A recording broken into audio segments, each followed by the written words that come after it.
Just explain what we're talking about here, a robot that follows you around the house. Hey, Ed. Yes, thank you so much for having me. You're absolutely right. If you think about it, a self-driving car essentially is a robot. But the big difference between a self-driving car that roams around city streets and one that roams around your house is the liability and it's the safety.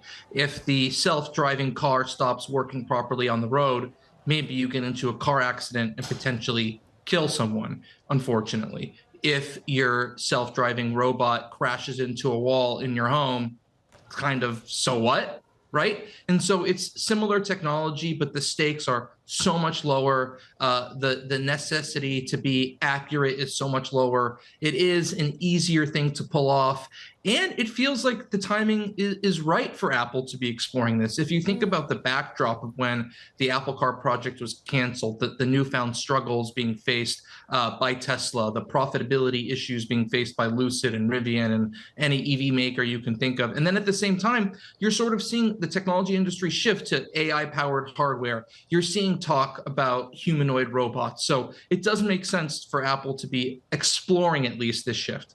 Although iRobot hasn't exactly had a wondrous time post its unfolding of an Amazon acquisition. Mark, I'm interested as to where this gets built within Apple, because they've been saying they're moving around a lot of the ultimate talent to go into the AI area and generative AI, but who builds this within Apple?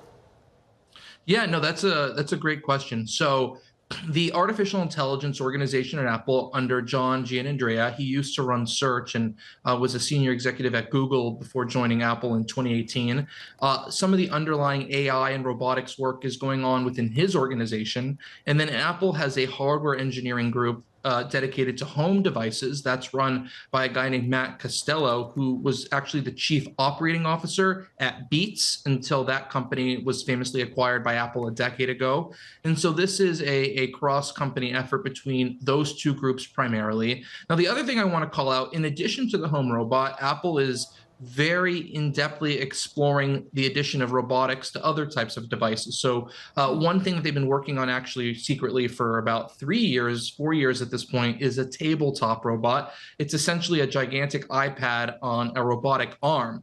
And it's actually pretty cool. So you could be on a FaceTime call and the display, thanks to the robotic arm, would move to mimic the head movements, like a nod or your head turning or a laugh or whatnot going on the other side of the FaceTime call. So it feels a bit more like a telepresence environment. So certainly robotics, I believe wholeheartedly, this is a new big area for Apple moving forward. They're starting to throw a little resources at it, and I think that's going to grow exponentially over the next several years. One thing to note is, although hundreds and hundreds of people were laid off from the Apple Car project and no longer have a job at Apple, at least a few teams from that car project were actually repurposed for some of this AI and robotics work. So clearly an intense area of focus right now, albeit extraordinarily early in the product development process.